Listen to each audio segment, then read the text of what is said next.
ආදරණීය සහෝදරයා සහෝදරිය යේසුස් වහන්සේගේ නාමයෙන් සුබ පැතුම්. මම හිතනවා ඔබ ඉතා හොඳින් ඉන්නවා කියලා. ඔබ යේසුස් වහන්සේ සමග මේ ජීවිත ගමන යන ගමන් දින්නේ. එහෙමනම් ඔබ කොපමණ කාලයක් අද උදෑසන දෙවියන් වහන්සේ හා සමග කාලය ගත කරාද? ඔබ ශුද්ධ ලියවිලි ගැන කොපමණ කාලයක් මෙනෙහි කළාද?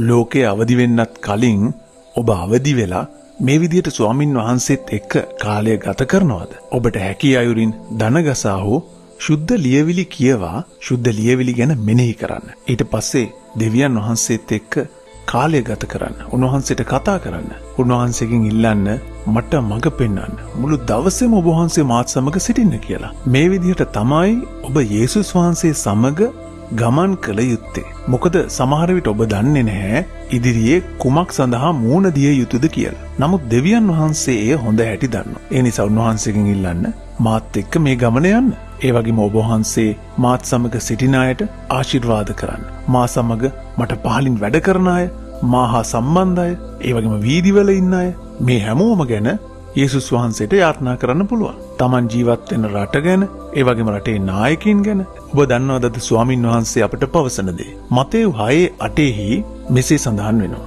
මක්නිසාද නුඹලාගේ පියාණන් වහන්සේගෙන් නුඹලා යමක් ඉල්ලන්ට පළමුවෙන් නුඹලාට උවමනා දේ කුමක්දයි උන්වහන්සේ දන්නාසේක. ඉතින් අපි යාඥා කරන විට යාඥා කරන්නේ කාටද? අපි පියාණන් වහන්සේට යාඥා කරනවා. උන්වහන්සේ තමයි අපේ විශ්වාසී ස්වාමින් වහන්සේ. යේසුස් වහන්සේගේ නාමයෙන් අපි උන්වහන්සේට යාඥා කරනවා. යේසුස් වහන්සේ අපිට උගන්වලා තියෙන්නේ උන්වහන්සේගේ නාමයෙන් පියාණන් වහන්සේට යාඥා කරන්න. එලෙස අපි යාඥා කරන විට ඒ යාඥාවලට පිළිතුරු ලැබෙනවා. නමුත් දේව වචනේ සඳහන් වෙනවා අපි යාඥා කරන්න පළමුවෙන් දෙවියන් වහන්සේ අපට අවශ්‍ය කරන සියල්ල දන්නාසේක.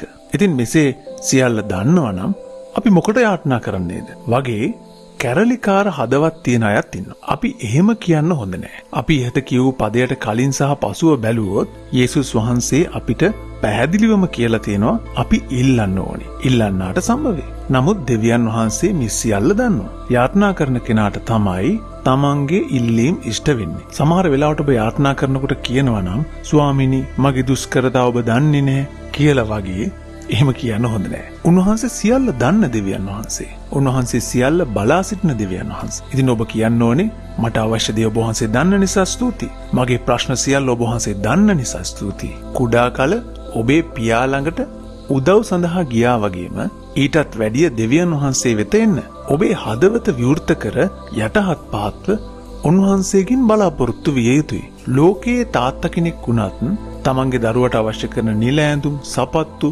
පොත්පත් ආදිය පිළිබඳව ඔහු හොඳින් දන්නවා. ඔහුට අවශ්‍ය කරන ප්‍රවාහන පහසුකම් පිළිබඳව පවා ඔහු සොයා බලනවා. නමුත් තම දරුවා පියා ළඟට ඇවිල්ලා නිල ඇඳුම් අවශ්‍යයි, සපත්තු අවශ්‍යයි කියලා කියන එක පියාට ඉතා වටින දෙයක්.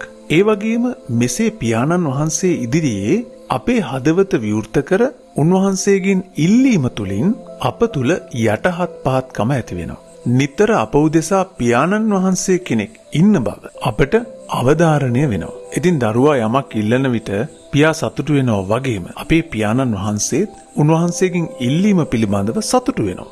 මෙය හදවතේ ඇති මහාන් තත්ත්ව ගතිගුණ නැති කිරීමට ඉතා වටින දෙයක්.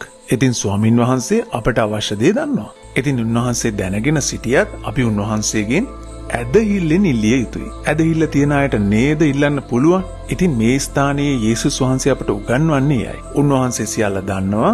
නමුත් අපි ඒ දන්න බව දැනගෙන ඇදහිල්ලෙන් උන්වහන්සේගෙන් ඉල්ලනවා. ඔබ ඉල්ලන්නත් පළමුවෙන් දෙවියන් වහන්සේ සූදානම් කරලයි තියෙන්නේ. ඉතින් උන්වහන්සේට කියන්න ස්වාමිනී ඔබ සියල්ල දන්නා වූ දෙවි පියාණන් මම ඔබ වහන්සේගෙන් ඉල්ලනවා. මොකද ඔබ වහන්සේ මට ඉල්ලන්න කියලා උපදෙස් දීලා තියෙනවා. මම ඇදහිල්ලෙන් ඉල්ලනවා. යේසුනි මගේ පියාණනි මට දැන් අවශ්‍ය දේ ඔබ දන්නවා.